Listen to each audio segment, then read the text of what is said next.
जी, तो हम बात कर रहे थे जी इसके क्लास 4 की, कि इसमें हम देखेंगे कि कॉन्टेक्स्ट ऑफ ऑर्गेनाइजेशन, हम अंडरस्टैंड करेंगे कि ऑर्गेनाइजेशन का कॉन्टेक्स्ट क्या है। Need and expectation of interested parties जितनी भी, जैसा कि हमने डेफिनेशन में पढ़ा कि इंटरेस्टेड पार्टीज जो होती हैं वो डायरेक्टली और इनडायरेक्टली रिलेटेड होती हैं हमारे काम के हवाले से। उनकी नीड एंड एक्सपेक्टेशन हम देखेंगे कि क्या है। देन जब हमें उनकी नीड एंड एक्सपेक्टेशन पता चलेंगी तो फिर हम अपने occupational health and safety management system का स्कोप डिफाइन कर सकते हैं। फिर उसका जब हमें स्कोप पता चल जाएगा तो फिर हम अपना मैनेजमेंट सिस्टम डेवलप करते हैं। इसका जो सेकंड फिफ्थ क्ला है लीडरशिप, हम देखेंगे कि हमारी लीडरशिप की जो मैनेजमेंट है वो किस टाइप की होनी चाहिए। उसको हमें किस किन चीज़ों में सपोर्ट हमारे टॉप मैनेजमेंट को करना चाहिए। हमें फिर पॉलिसी, जारी बात है जब लीडरशिप की हम बात करते हैं तो देखें साथ ही पॉलिसी का इसने जिक्र कर दिया है। पॉलिसी बेसिकली टॉप मैनेजमेंट का काम होता है, लीडरशिप का काम होता है कि वो पॉलिसी दें, अपनी लाइन ऑफ कमिटमेंट दें हमें कि क्या कमिटमेंट है उनकी toward health and safety. Then वही डिफाइन करते हैं कि ऑर्गेनाइजेशन के रोल्स रिस्पॉन्सिबिलिटीज अथॉरिटीज क्या हैं। देन जब हम इस चीज़ से निकल जाते हैं तो फिर अगला फेज हमारा आता है प्लानिंग का।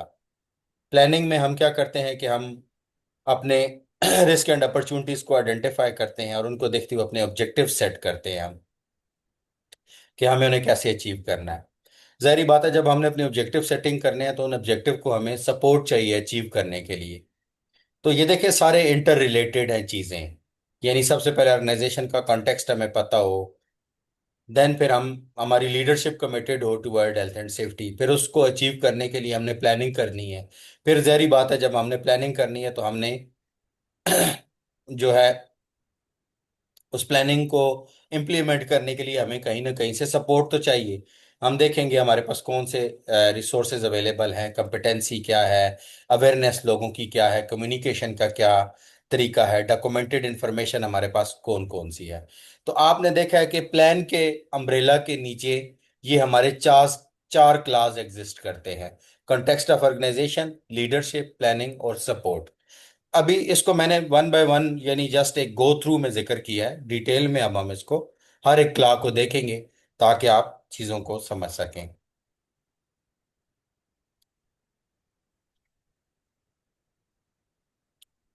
ये तो था हमारा प्लानिंग। अब डू की अगर हम बात करें तो इसका आठवां क्लास ऑपरेशन। ऑपरेशन जैसा कि नाम से ही जाहिर है कि हमने एक चीज़ अब प्रैक्टिकली फील्ड में इम्प्लीमेंट कर दी, तो वो हमारे डू में, पीडीसीए साइकिल के डू में आ जाएगी। अब नाम से ही जाहिर है परफॉर्मेंस एवेल्युएशन चेक, यानी कि इसका जो नावा क्ला है, नाइन्थ क्ला है इस स्टैंडर्ड का, कि परफॉर्मेंस एवेल्युएट करें, तो वो चेक में आ जाएगी। यानी मॉनिटर करना, एनालिसिस करना, एवेल्युएशन करना, इंटरनल ऑडिट करना, मैनेजमेंट रिव्यूज करना कि हम सही डायरेक्शन में जा रहे हैं। अगर नहीं जा रहे तो ये करेक्टिव एक्शंस हम लेंगे, जा रहे हैं तो फिर इसको हम अपना स्टैंडर्ड बनाएंगे, कंटिन्यूअल इंप्रूवमेंट की तरफ जाएंगे, तो ये चेक में आएगा। और एक्ट, जिस तरह मैंने आपको इम्प्रूवमेंट की बात की है, जब हम मैनेजमेंट रिव्यू करेंगे तो हम फिर कुछ एक्ट करेंगे, हम अपने इम्प्रूवमेंट लेके आएंगे। नॉन कन्फर्मिटीज पे हम इम्प्रूव करेंगे और कन्फर्मिटीज पे हम जो है वो अगर हम किसी चीज़ को कंफर्म कर रहे हैं और उसको कंप्लाई कर रहे हैं तो फिर हम उसको अपना स्टैंडर्ड बना लेंगे और कंटिन्यू इम्प्रूवमेंट की तरफ मूव करेंगे। तो ये हमारे बेसिकली पीडीसीएस साइकिल के अंदर ही ये सारा स्टैंडर्ड फॉल करेगा। अच्छा, कोई भी मैनेजमेंट सिस्टम है ब्रदर, वो इन्हीं पीडीसीएस साइकिल के अंदर ही फॉल करेगा। आप किसी भी मैनेजमेंट, कोई भी मैनेजमेंट सिस्टम डेवलप करें अपनी वर्क प्लेस पे, आपने कल सबने मैनेजरियल पोजीशंस पे जाना है, तो जाहिर बात है आपको अपना मैनेजमेंट सिस्टम जाके डेवलप भी करना है, उसको रिटेन भी करना है, कंटिन्यूली इम्प्रूव भी करना है चीज़ों को। तो जब आप चीज़ों को डेवलप करेंगे तो आपको याद रखना है कि मुझे अपना स्कोप डिफाइन इस तरह से करना है। मुझे जो भी चीज़ें अपने एचएससी प्लान में, एचएससी मैनुअल में डिस्कस करनी है, हर चीज़ का रेफरेंस होना चाहिए। मुझे जो भी मैं स्टैंडर्ड में बातें कर रहा हूँ वो सब दूसरे तो को समझ महंगी भी है, आनी। सब तो महंगी। जो भी मैं स्टैंडर्ड में बात कर रहा हूँ वो बेसिकली सबको समझ भी आनी चाहिए। तो उसके लिए आपने उसमें जो भी आपकी डेफिनेशंस हैं, जो भी आप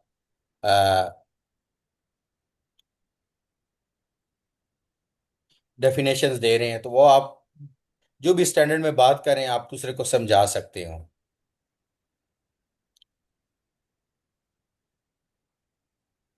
तो ये सारा पीडीसीए साइकिल में ही रहेगा। तो अभी तक हमने इसका एक ओवरव्यू लिया है, और जो फर्स्ट थ्री क्लास थे हमने उनको देखा है कि कौन से थ्री क्लास हैं। अब हम इसका जो फोर्थ क्लास है, कंटेक्स्ट ऑफ ऑर्गेनाइजेशन।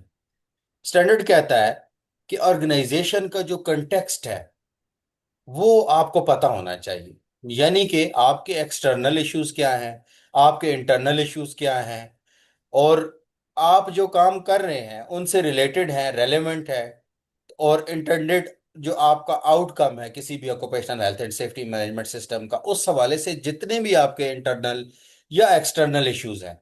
इंटरनल से मुराद इनसाइड ऑर्गेनाइजेशन, एक्सटर्नल से मुराद आउटसाइड ऑफ ऑर्गेनाइजेशन।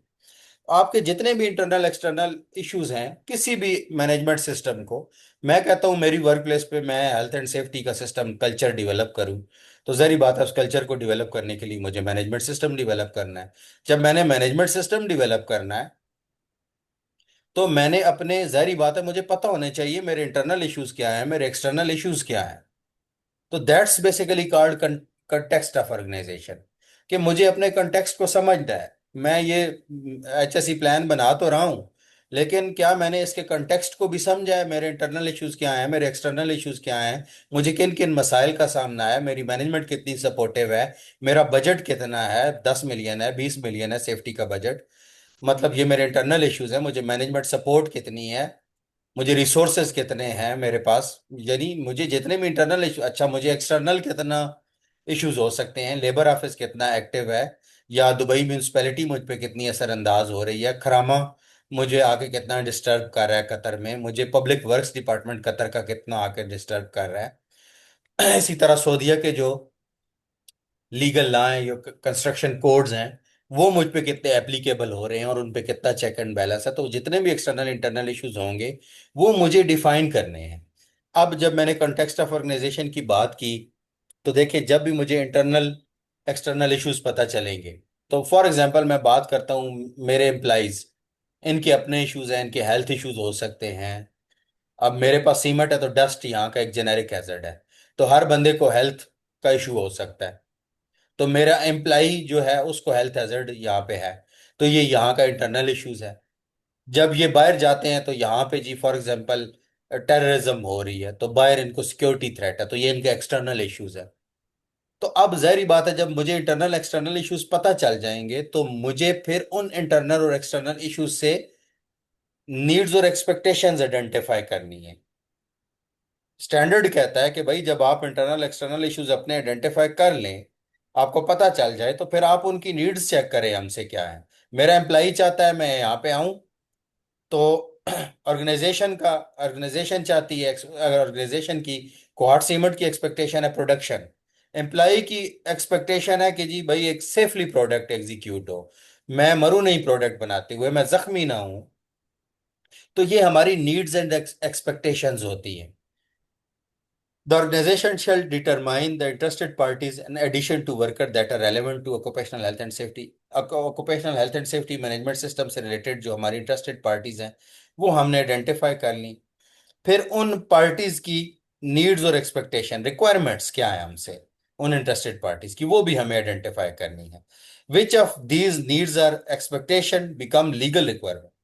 कुछ नीड्स ऐसी होती हैं जो लीगल रिक्वायरमेंट भी होती है।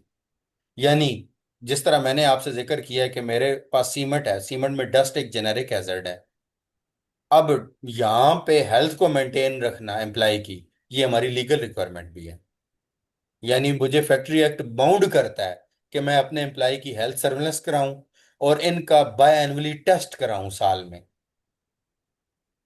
तो मैं इनका टेस्ट करवाऊं और टेस्ट करवा के फिर मैं उस हेल्थ सर्वेलेंस रिपोर्ट पे अपनी रिकमेंडेशंस दूं कि भाई इतने लोगों को लंग्स की बीमारी आई है, इतने लोगों को ये आया है, इतने लोगों का ये मसाइल हैं, इतने लोगों को हाइट फोबिया है, तो मैंने उनके हाइजीन कार्ड मेंटेन करने हैं। अब ये एक्सपेक्टेशन थी हमारी, ये रिक्वायरमेंट थी हमारी, ये हमारी नीड थी, लेकिन अब ये लीगल रिक्वायरमेंट भी बन गई है। अब मैं आपके साथ शेयर करता हूं अपने सिस्टम में हमने कैसे अपनी इंटरेस्टेड पार्टीज अपने इंटरनल एक्सटर्नल इश्यूज आइडेंटिफाई किए, और देन हमने कैसे अपना कॉन्टेक्स्ट ऑफ ऑर्गेनाइजेशन डिफाइन किया। अब देखें, अब ये मैंने अपना मैनुअल बनाया सेफ्टी का, तो मैं इसमें कहता हूँ आईएमएस का मैनुअल। आईएमएस का मैनुअल जब भी मैं नाम लूँ तो आपको समझ जाना चाहिए आईएमएस से मुराद है क्वालिटी, एनवायरनमेंट और सेफ्टी का एक ही मैनुअल बना हुआ है। चूंकि क्लास सेम है, तो मैं क्यों अलग अलग मैनुअल मेंटेन करूं। अब स्टैंडर्ड कहता है कि डॉक्यूमेंटेड इंफॉर्मेशन होनी चाहिए, तो जहरी बात है मुझे उसको सिर्फ बनाना नहीं है, मुझे उसको मेंटेन भी करना है। कल माइनर सी चेंज आए मेरे सिस्टम में तो मुझे सबको चेंज करना पड़ेगा। तो मैं क्यों ना एक ही मैनुअल बनाऊं, जो भी चेंज आए मैं एक में ही करूं। तो कोहार्ट सीमेंट कंपनी ने अपना कॉन्टेक्स्ट डिफाइन किया यहाँ पे। वो कहता है cohort cement company limited has determined the internal and external issues that may affects it's strategic decision. वो कहता है कि कोहार्ट सीमेंट ने अपने इंटरनल एक्सटर्नल इश्यूज आइडेंटिफाई कर लिए हैं। वो इसके स्ट्रेटेजिक, वो सारे हमारे इंटरनल एक्सटर्नल इश्यूज हैं जो हमारे डिसीजंस को अफेक्ट करते हैं, हम कुछ भी करने से पहले सोचते हैं। अब देखिए ऑर्गेनाइजेशनल हाई लेवल इश्यूज है ये। पहला है मैनेजमेंट कमिटमेंट, यानी हमें मैनेजमेंट की कमिटमेंट चाहिए। अगर मैं सेफ्टी को इम्प्लीमेंट करूंगा मैं अकेला नहीं कर सकता, मुझे टॉप मैनेजमेंट कमिटमेंट चाहिए, मुझे सेफ्टी पॉलिसी बना के दें, मुझे बजट दें। फिर एम्प्लॉय रिस्पॉन्सिबिलिटी, एम्प्लॉयज भी अपनी रिस्पॉन्सिबिलिटी लें। ऑर्गेनाइजेशनल, एचएससी ऑर्गेनाइजेशन स्ट्रक्चर होना चाहिए, पूरा ऑर्गेनोग्राम होना चाहिए, मैनेजर होना चाहिए हमारे पास, डिप्टी मैनेजर होना चाहिए, सीनियर असिस्टेंट मैनेजर होना चाहिए, जॉइंट मैनेजर होना चाहिए, नीचे सेफ्टी ऑफिसर्स होने चाहिए, उनके नीचे सेफ्टी हेल्पर्स होने चाहिए, यानी एक पूरी स्ट्रक्चर होना चाहिए मेरे पास। फिर रोल्स एंड रिस्पॉन्सिबिलिटीज डिफाइन होने चाहिए, ट्रेनिंग का एक मैकेनिज्म होना चाहिए, कम्युनिकेशन होनी चाहिए प्रॉपरली। कॉन्ट्रैक्टर मैनेजमेंट, हमारे अब कॉन्ट्रैक्टर मैनेजमेंट एक्सटर्नल इशू है हमारा, बाहर से आएगा वो, लेकिन ये हमारे इंटरनल एक्सटर्नल इश्यूज हैं, हमने आइडेंटिफाई किए हैं। एचएससी कमेटीज हमारे पास बनी होनी चाहिए, कंप्लाइंस मैनेजमेंट होनी चाहिए, रिपोर्टिंग सिस्टम होना चाहिए, इंसिडेंट मैनेजमेंट होनी चाहिए, इमरजेंसी रिस्पांस प्लानिंग होनी चाहिए, परफॉर्मेंस मॉनिटरिंग होनी चाहिए, कंटिन्यूअल इंप्रूवमेंट पे हमें काम करना चाहिए। ये देखें, ये सारी मैं नीड्स आपको बता रहा हूँ, एक्सपेक्टेशंस आपको बता रहा हूँ कि मैनेजमेंट सिस्टम ये एक्सपेक्ट करता है मुझसे, और यही मेरे सारे इंटरनल एक्सटर्नल इश्यूज हैं। अच्छा, इसमें कुछ चीजें ऐसी हैं जो सेफ्टी से रिलेटेड हैं, कुछ देखें, pollution preventive, prevention and control, ये एनवायरनमेंट से रिलेटेड है। Climate change and risk adoption, ये एनवायरनमेंट से रिलेटेड है। अच्छा, अब देखें, मार्केटिंग सेल्स एंड मैनेजमेंट, ये प्योरली क्वालिटी से रिलेटेड है। फार्मूला एंड रेसिपी मैनेजमेंट, ये क्वालिटी से रिलेटेड है। लो बैच वाइज प्रोडक्शन मैनेजमेंट, ये क्वालिटी से रिलेटेड है। तो चूंकि मैं आईएमएस पे मैंने काम किया हुआ है, इंटीग्रेटेड मैनेजमेंट सिस्टम पे, तो मैंने क्वालिटी, एनवायरनमेंट और सेफ्टी तीनों के इंटरनल एक्सटर्नल इश्यूज निकाले हैं। जब मैंने इंटरनल एक्सटर्नल इश्यूज निकाल लिए, तो फिर मुझे नीड्स एंड एक्सपेक्टेशंस इन्हीं लोगों की चाहिए होंगी कि इनकी मुझसे क्या नीड्स हैं, इनकी मुझसे क्या रिक्वायरमेंट्स हैं। तो मैंने मैंने अगला क्ला 4.2, देखिए इसका 4 क्ला है, और 4.2 मैंने अपने मैनुअल को बिल्कुल स्टैंडर्ड के साथ अलाइन किया हुआ है। उसका 4.2 कहता है कि नीड्स एंड एक्सपेक्टेशन होनी चाहिए, तो मैंने अपनी ऑर्गेनाइजेशन की नीड एंड एक्सपेक्टेशंस आइडेंटिफाई की है। अच्छा, नीड्स एंड एक्सपेक्टेशंस में मैंने अपनी इंटरेस्टेड पार्टीज निकाली हैं कि जी ये एक्सटर्नल प्रोवाइडर्स मेरी इंटरेस्टेड पार्टी है। ये देखें, कस्टमर मेरी इंटरेस्टेड पार्टीज हैं, सेचुरेटरी एंड रेगुलेटरी अथॉरिटीज मेरी इंटरेस्टेड पार्टीज हैं, मेरे एम्प्लॉयज मेरे इंटरेस्टेड पार्टीज हैं, मेरे कॉन्ट्रैक्टर्स, सब कॉन्ट्रैक्टर्स मेरे इंटरेस्टेड पार्टीज हैं, लोकल कम्युनिटी मेरी इंटरेस्टेड पार्टीज है, शेयर होल्डर्स, इन्वेस्टर्स, ये सारे मेरे इंटरेस्टेड पार्टीज हैं। अब इनकी रिक्वायरमेंट क्या है? Specification of work with work, safe working method होना चाहिए, एचएससी एंड एनवायरमेंटल कम्युनिकेशन इनके साथ होनी चाहिए, पेमेंट जो हमने इनके साथ एग्री की है वो हमें देनी चाहिए, on time supply of input material हमें उन्हें देना है, उसका मॉनिटरिंग एंड रिव्यू मैकेनिज्म मैंने क्या रखा है, ये मेरे पास होना चाहिए। तो मैंने क्या किया, अपने इंटरनल एक्सटर्नल इश्यूज आइडेंटिफाई किए, उनको आइडेंटिफाई करने के बाद मैंने अपनी इंटरेस्टेड पार्टीज की जो भी मुझसे नीड्स एंड एक्सपेक्टेशंस हैं वो भी मैंने अपने मैनुअल में बता दी कि इनकी मुझसे ये नीड्स है, ये इनकी मुझसे रिक्वायरमेंट है। अब इसको गो थ्रू करते हैं 4.2 क्ला को। The interested parties in addition to work that are relevant to OSH management system, जो भी इंटरेस्टेड पार्टीज हैं वो रेलेवेंट होनी चाहिए ओश मैनेजमेंट सिस्टम के साथ। The relevant needs and expectations उनके आइडेंटिफाई कर लें interested parties, which of these needs and expectations become legal requirement, उनमें से कौन सी लीगल है वो भी हमें पता होनी चाहिए। जब हमें नीड्स एंड एक्सपेक्टेशन पता चल गई, जब हमें अपनी इंटरेस्टेड पार्टीज पता चल गई अपने मैनुअल में, तो फिर अब हम इस काबिल हो गए कि अब हम अपना स्कोप बता सकते हैं कि मेरा स्कोप क्या है इस ऑर्गेनाइजेशन का, मेरे health and safety management system का क्या स्कोप है। क्यों? अब मुझे पता है ये मेरी इंटरेस्टेड पार्टीज हैं, मैंने इन इन लोगों पे सेफ्टी का ये जो मेरा स्टैंडर्ड या मैनुअल में डेवलप कर रहा हूँ ये इंप्लीमेंट करना है, और इनकी मुझसे ये रिक्वायरमेंट है। अब मैं अपना स्कोप डिफाइन कर सकता हूं। तो फिर मैंने क्या करना है कि अपना स्कोप डिफाइन करना है, मैंने डिटरमाइन करना है अपना स्कोप। स्कोप जैसा कि हम पहले भी जिक्र कर चुके हैं, the organisation shall determine and determine the boundaries and applicability of occupational health and safety management system. Organisation को डिटरमाइन करना है कि हमारी कहाँ कहाँ पे एप्लीकेबिलिटी है, हमारी बाउंड्रीज क्या है काम करने की। सिस्टम शेल कंसिडर, अब वही बातें जो मैं आपसे ऑलरेडी कर चुका हूं, अब ये वही बातें कर रहा है। सिस्टम को क्या कंसिडर, ये जो हमारा health and safety management system है इसको क्या कंसिडर करना है, हमें इंटरनल एक्सटर्नल इश्यूज निकालने हैं, उनकी नीड्स एंड एक्सपेक्टेशन निकालनी है। हमें organisational unit function physical boundaries बतानी है। ठीक है। Take into account the planned और परफॉर्म्ड वर्क रिलेटेड एक्टिविटीज, हमारी कौन सी प्लान्ड एक्टिविटीज हैं, कौन से काम हम परफॉर्म कर चुके हैं, ये सारी एक्टिविटीज हमें पता होनी चाहिए स्कोप से पहले। देन हमने एंड में जाके अपने ओश मैनेजमेंट सिस्टम को डिफाइन करना है कि ऑर्गेनाइजेशन को क्या एस्टेब्लिश करना है, क्या इम्प्लीमेंट करना है, क्या चीज़ें मेंटेन करनी है, और कंटिन्यूअल इम्प्रूवमेंट की तरफ हमें सिस्टम को कैसे लेके जाना है। तो अब यही चीज़ें जो मैंने आपसे डिफाइन की हैं मैं आपको दिखाता हूँ हमारे मैनुअल में कि हमने कैसे मेंटेन किया इसको। स्टैंडर्ड ने कहा कि जी अपनी इंटरेस्टेड पार्टीज उनकी रिक्वायरमेंट लिखें, ये देखिए हमने निकाल। ये सब देखने के बाद मुझे पता चला मेरा स्कोप क्या है भाई, मैं किधर किधर काम करूंगा क्या करूंगा। जाहिर बात है मुझे health and safety management system develop implement करना है, तो मुझे पता तो होना चाहिए मेरी इंटरेस्टेड पार्टीज क्या हैं, उनकी क्या मुझसे रिक्वायरमेंट है। तो मैंने अब अपना स्कोप डिफाइन किया। अब स्कोप क्या है? The scope of KCCL integrated QHSE management system has been carefully determined based on the requirement of ISO 9001, 45001, 14001, as well as organizational context।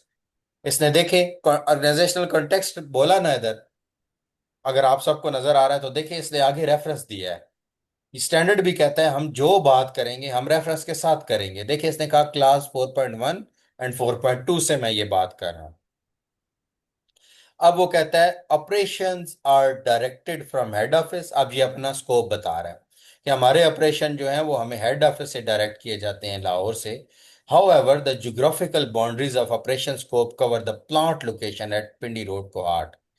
Operational certification scope as per product nature and agreed by management is manufacturing of Portland cement basic and blended। वो कहता है कि जी हमारा scope है हम अपने plant पे चीज़ों को मैन्युफैक्चर भी करेंगे और ब्लेंडेड बेसिक और ब्लेंडेड सीमेंट बनाएंगे।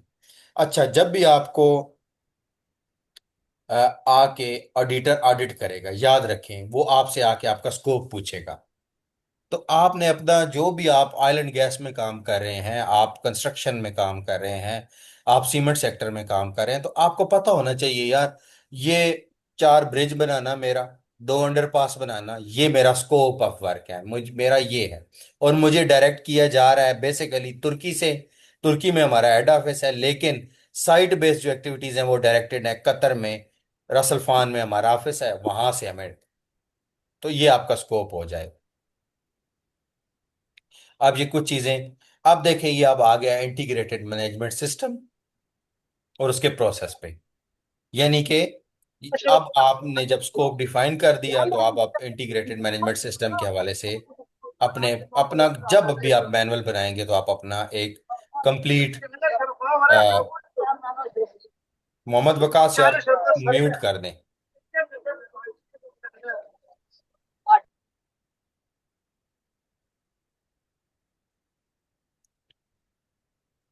तो आप आपने अपना स्कोप डिफाइन कर दिया, और देन फिर आप इंटीग्रेटेड मैनेजमेंट सिस्टम और उसके प्रोसेस के हवाले से अपना इंट्रोडक्शन दे देंगे। इस पूरे को हम गो थ्रू नहीं करेंगे, क्योंकि अगर इस पूरे को हम गो थ्रू करेंगे तो ये एक बहुत लंबा काम हो जाएगा। जस्ट आपको पता होना चाहिए कि हमें स्कोप को कैसे डिफाइन करना है। ऑडिटर आके मेरी किन चीज़ों को चेक करेगा, या अगर आप ऑडिटर बनते हैं, फॉर एग्जाम्पल जो हम सर्टिफिकेशन ऑफर करते हैं, उसके बाद आप एज ए लीड ऑडिटर काम कर सकते हैं। किसी ऑर्गेनाइजेशन में जाके अपना ऑडिट कंडक्ट कर सकते हैं और उनके स्कोप को जाके इस स्टैंडर्ड पे मेजर कर सकते हैं। 45,001 कह रहा है स्कोप को ऐसा होना चाहिए, तो क्या आपके स्कोप में वो चीज़ें रिफ्लेक्ट हो रही हैं कि नहीं?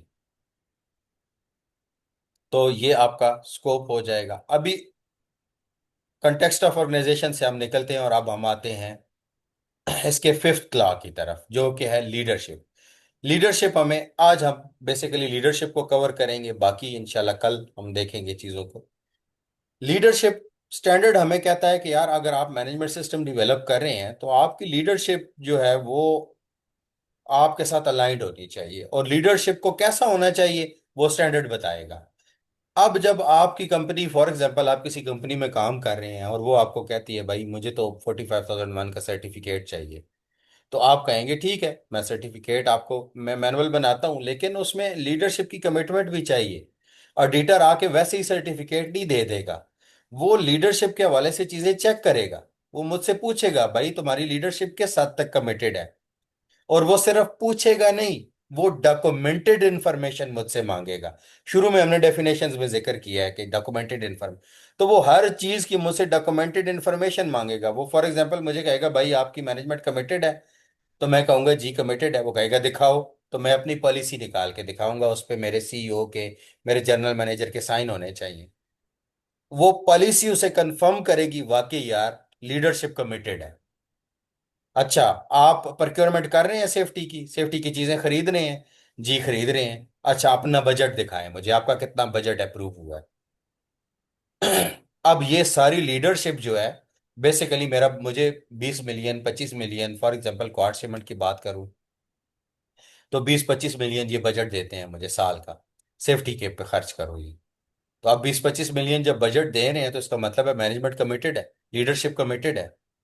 तो ये सारे उसके एविडेंस है, जो कि स्टैंडर्ड कह रहा है कि आपकी मैनेज लीडरशिप को कमिटमेंट होनी चाहिए। ये सारी चीजें उसकी एविडेंस है। अब वो क्या स्टैंडर्ड क्या कहता है, आए उसको देखते हैं। स्टैंडर्ड कहता है जी, taking over responsibility and accountability for prevention of work related injuries, ill health. वो कहता है जी ओवरऑल रिस्पॉन्सिबिलिटी लेनी है लीडरशिप। अगर कोई बंदा बीमार हो जाता है, जख्मी हो जाता है, मर जाता है, मैनेजमेंट क्लियरली ओवरऑल रिस्पॉन्सिबल है उसकी। उसकी वर्क प्लेस के अंदर एक्सीडेंट हुआ है, वो जिम्मेदार है। फिर ensuring that the occupational health and policy and objectives are established and compatible with the aim of organization। aim एक वाइडर टर्म है। हमारी, मैं सीमेंट की बात करूं तो हमारा एम है सेफली सीमेंट बैग प्रोड्यूस करना, ये हमारा एम है। लेकिन हमारे ऑब्जेक्टिव्स डिफरेंट डिफरेंट है। इलेक्ट्रिकल के अपने ऑब्जेक्टिव्स हैं, सेफ्टी के अपने ऑब्जेक्टिव्स हैं, एनवायरनमेंट के अपने ऑब्जेक्टिव्स हैं। हम सारे कलेक्टिवली मिल के उस एम को अचीव कर रहे हैं, जो कि ऑर्गेनाइजेशन का है कि सेफली सीमेंट बैग प्रोड्यूस करें।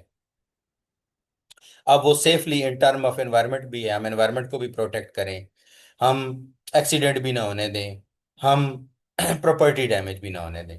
तो हम सेफली प्रोडक्ट को प्रोड्यूस कर रहे हैं, ये हमारा ऑर्गेनाइजेशनल एम है। लेकिन उस एम को अचीव करने के लिए हमने अपने ऑब्जेक्टिव्स एस्टेब्लिश किए हैं। तो मैनेजमेंट कहता है कि लीडरशिप को ये इंश्योर करना है कि ऑब्जेक्टिव एस्टेब्लिश हुए हों, और वो एस्टेब्लिश ऐसे हुए हों कि वो कंपैटिबल भी हों ऑर्गेनाइजेशन के एम के साथ। अब दोबारा मैं आपको लेके जाता हूँ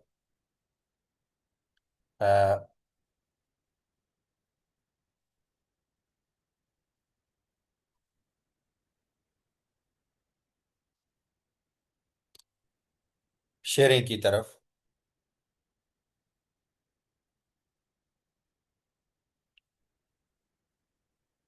तो आप देखें कि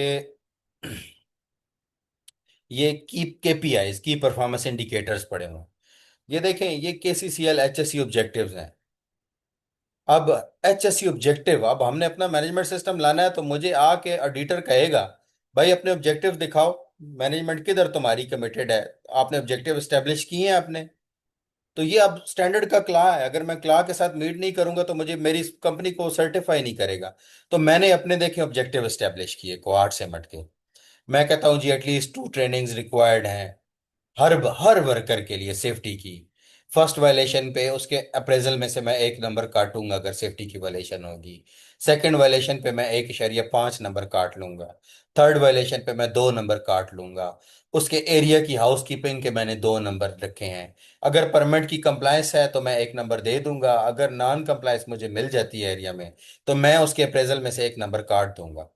अगर टीबीटी कंडक्ट हर बंदे के लिए जरूरी है कि वो टीबीटी सेशन कंडक्ट करे या टीबीटी सेशन अटेंड करे, उसका नाम होना चाहिए। और इसी तरह पीपी कंप्लायंस अगर मुझे मिलती है, नॉन कंप्लायंस मिलती है तो मैं 1 नंबर काट लूंगा। और अगर नहीं मिलती तो मैं उसको 1 नंबर दे दूंगा। इसी तरह अगर एक्सीडेंट इंसिडेंट में इन्वॉल्वमेंट है तो मैं 1.5 नंबर काट लूंगा उसके। और उसके फॉर एग्जांपल एक मैनेजर है, उसने अपने वर्कर को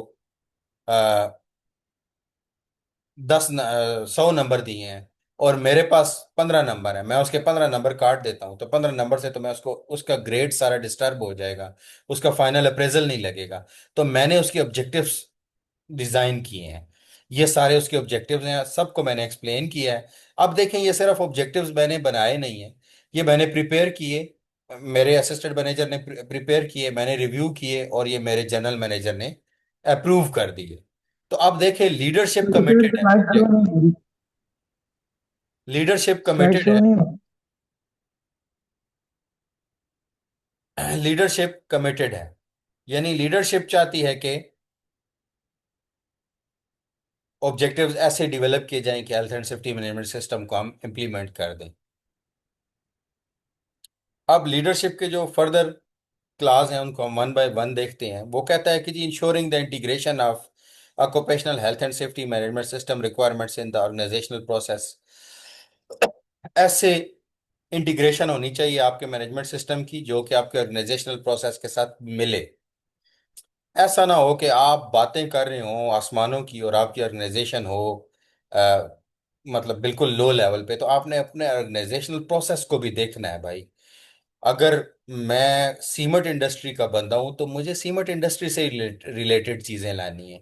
अब यहाँ पे मैं H2S के प्रोसीजर डेवलप कर रहा हूँ और कार्बन मोनोऑक्साइड पे फोकस ओरिएंटेड होया हुआ हूँ, तो वो रेलेवेंसी नहीं रहती, मेरे प्रोसेस के साथ उसका कोई ताल्लुक नहीं बन रहा। यहाँ पे H2S नहीं होती, ये सीमेंट इंडस्ट्री है। मैंने ऑयल एंड गैस में काम किया है, वहां पे मैं कन्वेयर बेल्ट सेफ्टी पे एसओपीज बना रहा हूँ। तो मेरी इंटीग्रेशन कुछ ठीक नहीं है वो। फिर तो वो कहता है कि जी आपने इंश्योर करना है, लीडरशिप ने ये चीज इंश्योर करनी है कि आपका occupational health and safety requirements जो है वो आपके ऑर्गेनाइजेशनल प्रोसेस के साथ अलाइंड हो, इंटीग्रेट हो। फिर communicating the importance of effective occupational health and safety management system and conforming to the occupational health. वो कहता है कि जी आपका जो occupational health and safety 45001 management system है जो अभी हम पढ़ रहे हैं, इसको इफेक्टिवली कम्युनिकेट भी करना है लोगों में। ये लीडरशिप की जिम्मेदारी है कि ये स्टैंडर्ड रिक्वायरमेंट है और ये इफेक्टिव कंट्रोल्स होंगे हमारे सेफ्टी के मैनेजमेंट सिस्टम में जिन्हें जिन्हें हमें इम्प्लीमेंट करना है। तो इसको कम्युनिकेट भी करना, हर बंदे तक पहुंचाना, ये मैनेजमेंट की जिम्मेदारी है, ये लीडरशिप की जिम्मेदारी है। सिर्फ मैंने ऑब्जेक्टिव डिजाइन कर दी और मैंने अपने पास रख दिए, ऑडिटर मुझे आएगा वो कहेगा भाई इसका एक ला है कम्युनिकेशन, मुझे बताओ ये कैसे कम्युनिकेट किए हैं तुमने। सिर्फ डेवलप करके मेरे पास सर्टिफिकेशन तो रखवानी नहीं है ना तुमने कि मुझे सर्टिफिकेशन लेने के लिए तुमने ये चीज डेवलप कर दिया है। तो मैं दिखाऊंगा कि सर मेरे पास ये सपोर्ट है, इसका जो क्ला है, इससे अगला ये सपोर्ट है, मेरे पास ये लैपटॉप है, मेरे पास कंपनी प्रोवाइडेड ये सपोर्ट है इस सिस्टम को इम्प्लीमेंट। इसमें ये ईमेल कम्युनिकेशन की एक सपोर्ट है। और इस ईमेल में ये फलां डेट को जब साल शुरू हुआ था जुलाई 10 तारीख को मैंने सारी पूरी क्वाड सीमेंट कंपनी के साथ अपने ऑब्जेक्टिव्स शेयर कर दिए थे। और मैं इसको एनुअली, ये मैंने इसकी एक फाइल मेंटेन की हुई है जिसमें मैं देख रहा हूँ कि लोग कितना इन ऑब्जेक्टिव्स पे पूरा उतर रहे हैं। और मैं एनुअली इनको रिव्यू भी कर रहा हूँ। और ये मैं देखें रिव्यू की फाइल भी सबके साथ शेयर कर रहा हूँ। फिर वो कहता है directing and supporting person to contribute to the effectiveness of occupational health and safety management system. यानी वो लोग जो कि इसकी इफेक्टिवनेस पे काम कर रहे हैं उनको डायरेक्ट करना, उनको इंस्ट्रक्शंस देना, उनको सपोर्ट करना, ये भी लीडरशिप की जिम्मेदारी है। Developing, leading, promoting a culture in organization that support the intended outcome of OSH management system. ऐसे सिस्टम को डेवलप करना और फिर लीड करना और फिर प्रमोट भी करना। यानी कि मैं अगर कोई सिस्टम डेवलप करता हूं तो मेरा जीएम उसको डेवलपमेंट में भी मुझे सपोर्ट करेगा, कहेगा यार ये चीज़ ऐसे कर लो ऐसे कर लो, फिर लीड भी करेगा। यानी अगर मैं कहता हूँ हेलमेट पहने तो वो खुद भी हेलमेट पहनेगा। फिर वो उसको प्रमोट भी जगह जगह करेगा उस कल्चर को। मैं पीपीएस की ट्रेनिंग करता हूँ तो वो एक आध दफा आएगा भी, 15-20 मिनट 25 मिनट अपना अपेयरेंस शो करेगा। यानी वो उस ओश मैनेजमेंट सिस्टम को प्रमोट कर रहा है। ये लीडरशिप की जिम्मेदारी है, ये स्टैंडर्ड कहता है। Protecting worker from reprisal when reporting incident hazard risk.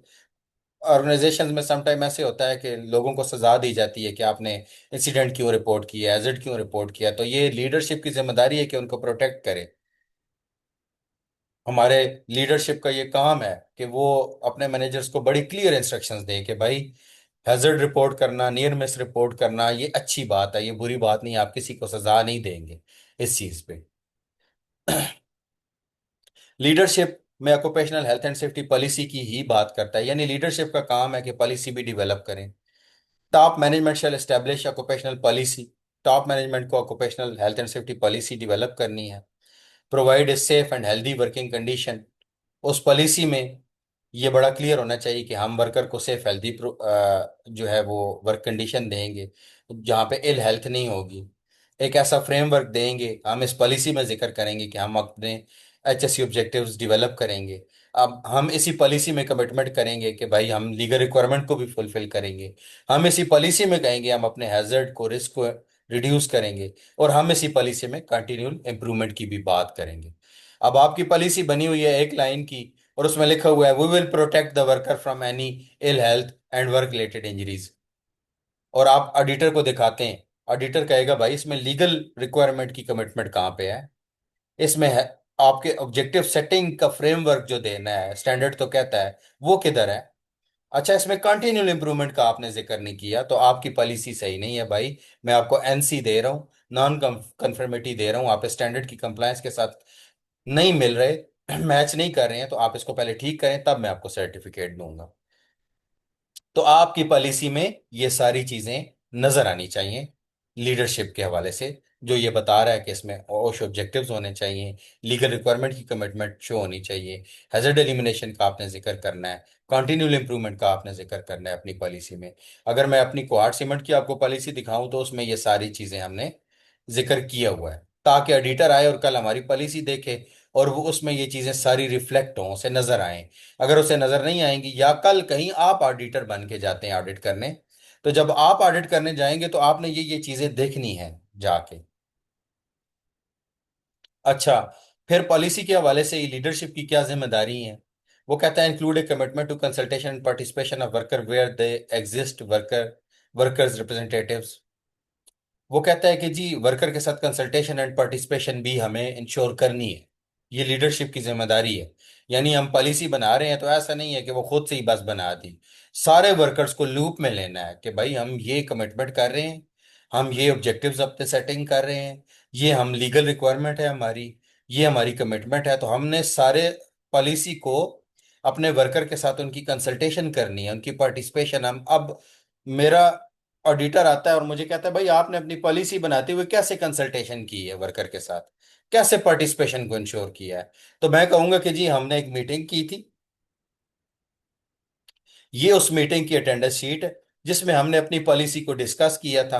इसमें 10 कमेटियां आई थी, इसमें ये 4 मैकेनिकल की थी, दो, और ये उन कमेटीज में सारे रिप्रेजेंटेटिव थे वर्कर्स के। तो उनके साथ हमने अपनी पॉलिसी फाइनल करने से पहले डिस्कस की है और ये हमने उसकी मीटिंग है, ये मिनट्स ऑफ मीटिंग है और ये सारा रिकॉर्ड मेरे पास मौजूद है, बस वो सेटिस्फाई हो जाएगा। फिर वो कहते हैं जब आपने पॉलिसी इस्टेब्लिश करनी है तो सिर्फ पॉलिसी इस्टेब्लिश नहीं करनी है, उसको डॉक्यूमेंटेड इंफॉर्मेशन होनी चाहिए वो, यानी कि वो उसका प्रॉपर रिकॉर्ड आपने मेंटेन करना है, वो प्रॉपरली कम्युनिकेटेड होनी चाहिए ऑर्गेनाइजेशन में, वो इंटरेस्टेड पार्टीज आपकी जितनी भी हैं सबके पास आपकी पॉलिसीज होनी चाहिए, आपके कॉन्ट्रैक्टर की एक्सेसिबल होनी चाहिए, अब हम नॉर्मली क्या करते हैं, अपने शेयरिंग फोल्डर में रख देते हैं पॉलिसी, और जब ऑडिटर आता है तो हम कहते हैं देखिए जी ये सबको अवेलेबल है, इस फोल्डर को हर कोई एक्सेस कर सकता है। प्लस ये देखिए हमारे सेंट्रल कंट्रोल रूम है, इसमें पॉलिसी लगी हुई है। ये देखें, ये हमारे मेन इंटरेस्टेड हैं, यहाँ पे पॉलिसी लगी हुई है। ये देखें, ये हमारा टाइम ऑफिस है, यहाँ पे लगी हुई है। तो कोई भी बंदा आ जा रहा है वो हमारी पॉलिसी देख रहा है, ये एक्सेसिबल है। पॉलिसी रेलेवेंट एंड अप्रोप्रिएट होनी चाहिए, यानी उसमें हमें खलाई बातें नहीं करनी है, जो हम पूरी कर सकते हैं हमें वही चीज़ें उसमें मेंशन करनी है। लीडरशिप की 5.3 क्ला है। लीडरशिप की जिम्मेदारी है कि वो ऑर्गेनाइजेशनल रोल्स एंड रिस्पॉन्सिबिलिटीज और अथॉरिटीज भी डिफाइन करे। स्टैंडर्ड कहता है कि लीडरशिप का सिर्फ ये काम नहीं है कि पॉलिसी पे आके रुक जाएं, फिर लोगों को जो रोल्स एंड रिस्पॉन्सिबिलिटीज और अथॉरिटीज हैं वो भी उन्होंने असाइन करनी है, उस पर भी उन्होंने काम करना है। Top management shall ensure the responsibility and authority for the relevant roles and assigned a communication with the